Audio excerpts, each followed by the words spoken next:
আমার red checker নটটা ছেড়ে দিচ্ছি, আজকে আবার জোড়া ভিড়ছে মাদির সাথে। তো বাসায় না ছেড়ে দিচ্ছি, পাখা এখনও সম্পূর্ণ উঠা ক্লিয়ার হয় নাই, একটু ভালো করে দেখলে বুঝতে পারবেন। তবে উঠছে মোটামুটি, যা আছে ও যতটুকু উঠতো, হ্যাঁ মানে এই উপরে ওঠা নামা এর জন্য যতটুকু দরকার এটা ঠিক আছে, আর বাকিটা ওর কাছে। এগুলো এমনিতেই শক্তিশালী এবং হারামি হয়, তো আশা করি প্রবলেম হবে না। মাদি এখনও বামে বসে আছে, মাদিরা নামুক, নামলে আশা করি মাদি সাথে থাকলে ঠিক হয়ে যাব দেখলে। আর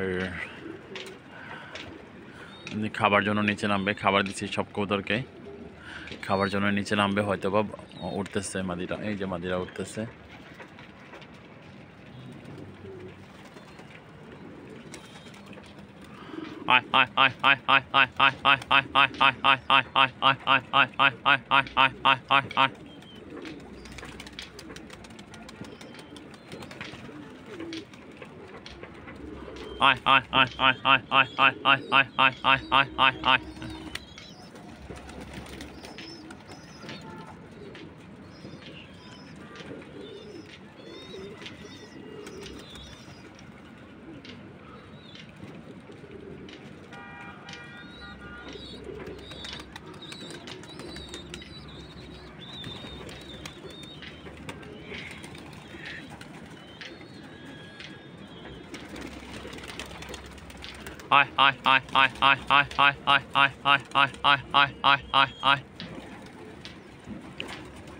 চিল দেখছে হয়তোবা, এর জন্য ওরা শুরু করছে। অনেক উপরে চিল, আমিও দেখছি, চোখে পড়ছে, বাট অনেক উপরে। কতগুলো সব নিচে নামছিল, আবার সব উপরে উঠে গেছে খাবারের জন্য। চিল দেখে উপরে উঠছে, দেখি আবার নামুক, নামলে আবার খাবার দেব। বেশ কয়েক জোড়ার বাচ্চা আছে, এর জন্য বেশি ওরা করতেছে। তো আমার রেড চেকারটা লাফালাফি করতেছে বামে ওঠার জন্য। ও এমনিতে আগে এই যে নিচ থেকে চারের সাইডে, ছাদের সাইডে ঘুরতো, এই যে উঠা আশেপাশে বসে থাকতো। তখন পাখনা ছোট ছিল, তো ভাবছিলাম হয়তো বা লাভ দিবে। অন্য কবুতর হলে লাভ দেওয়া হয় পড়ে যেত, মানে যাওয়ার চিন্তা করতো। বাট ওরে আমি দেখলাম ও যাওয়ার কোনো মত নাই।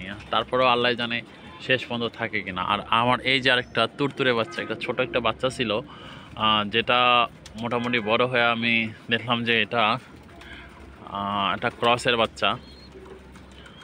চোখটা রেসারের চোখই আসছে। ও বাচ্চাটাও খুব সুন্দর উড়ে, মাশাআল্লাহ, আলহামদুলিল্লাহ। তো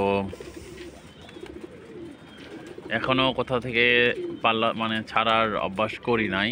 বেশ কবুতর আছে কয়েকটা ছাড়ার মতো, ছাড়া যায় আশেপাশ থেকে। 1 কিলো 2 কিলো থেকে এইভাবে শুরু করব, 5 কিলো 7 কিলো থেকে শুরু করব দেখি। তো না, খাবার দিই, ওদের কষ্ট দিয়ে লাভ নেই, খাবার জন্য খুব করতেছে, সব নেমে বসে আছে। আর আমার বাসার এখন বর্তমানে একটা মাত্র আফসান গ্রিজেল ছাড়া, আর সব কবুতর ছাড়া। আফসান গ্রিজেলটাও জোড়া দিয়ে দিছি, ওটাও নরের সাথে জোড়া ভিড়ছে, মাদির সাথে জোড়া ভিড়ছে। দেখি কালকে হয়তো বা আফসানের পাখা ছেড়ে দেবো। ওটা একটু রিক্স আছে, কারণ রেসার আশেপাশেরই। এই যে মাদি, দেখেন তো জোড়াটা কেমন হয়েছে,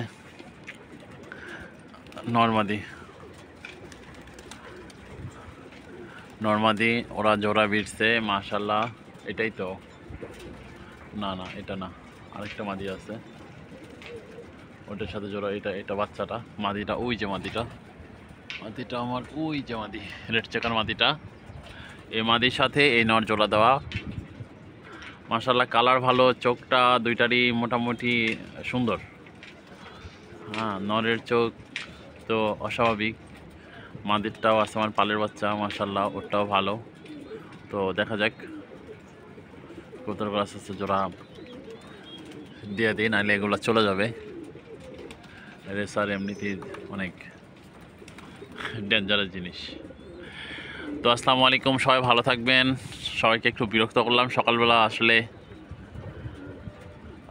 আজকে প্রচুর রোদ সকাল থেকেই। আর এমনিতে ঘুম ভাঙতে দেরি হয়েছে, ঘুম থেকে উঠতে একটু দেরি হয়েছে, আজকে লেট করে উঠছি। সকালে অনেক ভোরে ঘুম ভাঙছে, নামাজটা আর পড়া হয় নাই, উঠতে পারিনি, আবার শুয়ে পড়ছিলাম। এই যে আমার গাজীপুর থেকে আনা রেসার বাচ্চা, মাত্র 2 পর হয়েছে। আলহামদুলিল্লাহ, আশিক ভাইয়ের কাছ থেকে আনা। মাশাল্লাহ, কালার খুব সুন্দর, কালার, ফেস এবং ফিগার আলহামদুলিল্লাহ। তো বাইরে ধন্যবাদ, বাইরে বলছি আরও কিছু বাচ্চা হলে আমার যেন দেয়। যদি কবুতরের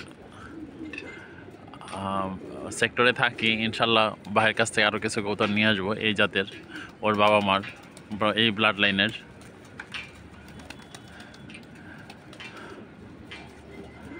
তো আলহামদুলিল্লাহ ভালো, বাচ্চাগুলো সুন্দর উড়ে, ফ্লাইং ভালো, ফিগারও সুন্দর, কালার তো মানে কথাই নেই, কালার বলতে গেলে কথাই নেই আলহামদুলিল্লাহ। ভাই তার কবুতরের ছবি দেখতে চেয়েছিল, এলো তার কবুতরের ছবি, বাচ্চার ছবিগুলা। তো আজকে এই পর্যন্ত, আসসালামু আলাইকুম, সবাই ভালো থাকবেন, সুস্থ থাকবেন।